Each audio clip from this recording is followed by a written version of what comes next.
What's up guys, Sifsifat fitness here. Welcome to another fitness video. Today is the last day, the 7th day of our 7 days abs workout series. In the previous 6 days we did a lot of different types of abs workout. Today we are going to pace them all. During this abs workout series, I showed you in previous days we should do warm up before starting our abs workout so that we can engage our abs more often.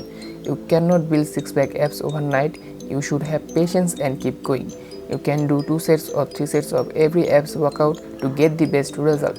I can assure you that if you keep doing this abs workout and follow this routine for a month, by doing 4 weeks, you can obviously get 6-pack and your pack will pop out like this.